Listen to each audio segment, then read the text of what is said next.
कुरान मजीद में अल्लाह ताला रमज़ान के अहकाम के साथ एक बहुत बड़ी खुशखबरी देता है। वइज़ा सअलका इबादी अन्नी फ़इन्नी करीब। जब मेरे बंदे मेरे बारे में पूछें तो कह दो कि मैं बहुत करीब हूँ।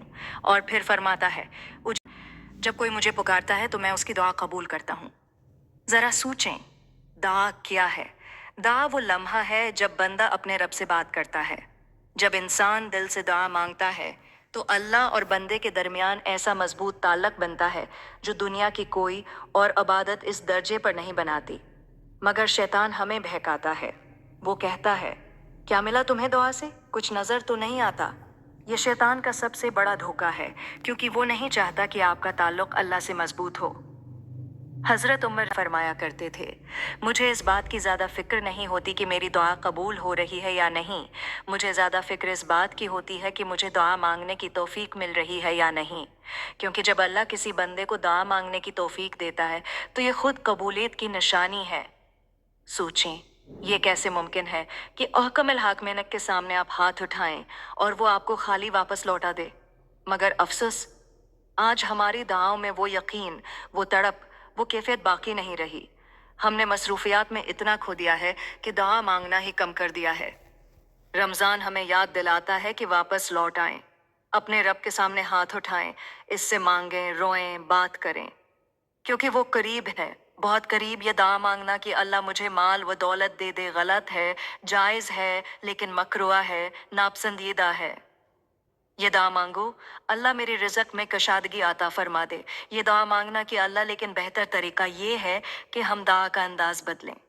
सिर्फ माल मांगने के बजाय ये दुआ करें, या अल्लाह मेरे रिज़्क़ में कशादगी अता फरमा और उसमें बरकत नसीब फरमा। क्योंकि माल हमेशा खैर नहीं होता, असल खैर बरकत में है।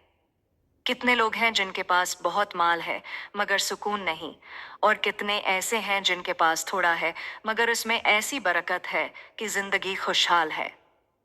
इस्लाम हमें सिखाता है कि हम सिर्फ दुनिया नहीं बल्कि दुनिया के साथ खैर, बरकत और भलाई मांगें। इसलिए दुआ यूं होनी चाहिए, या अल्लाह मुझे हलाल, पाकीज़ा और बाबरकत रिज़्क़ अता फरमा और उसे मेरे लिए खैर का ज़रिया बना। जब बंदा उस नीयत से मांगता है तो अल्लाह न सिर्फ रिज़्क़ देता है बल्कि उसमें सुकून और इत्मीनान भी अता करता है।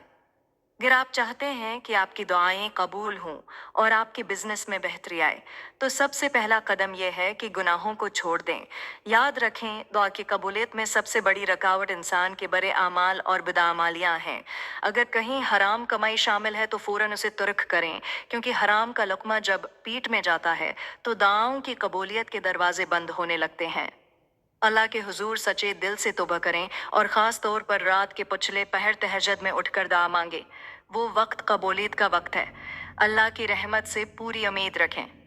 इंशाअल्लाह आपकी दुआएं भी कबूल होंगी और आपके कारोबार में भी बरकत आएगी। लेकिन एक बात हमेशा याद रखें, सिर्फ दुआओं पर बैठ ना जाएं। दुआ के साथ कोशिश भी ज़रूरी है। अपने बिजनेस में मेहनत करें, देयांतदारी अपनाएं। जब बंदा अखलास के साथ कोशिश करता है और अल्लाह से मांगता भी है तो अल्लाह उसके रास्ते आसान फरमा देता है। अल्लाह हमें पाक रिज़्क़, कबूल दुआ और बाबरकत कामयाबी अता फरमा। आज ही अपने रब की तरफ पलट आएं, दिल से दुआ मांगे, क्योंकि जो अल्लाह से जड़ जाता है वो कभी खाली नहीं रहता। हो सकता है आपकी एक सच्ची दुआ आपकी पूरी जिंदगी बदल दे। अगर ये पैगाम अच्छा लगा हो तो वीडियो को लाइक करें, शेयर करें और चैनल को सब्सक्राइब करें, ताकि ऐसे ही ईमान अफरोज पैगामात आप तक पहुंचते रहें।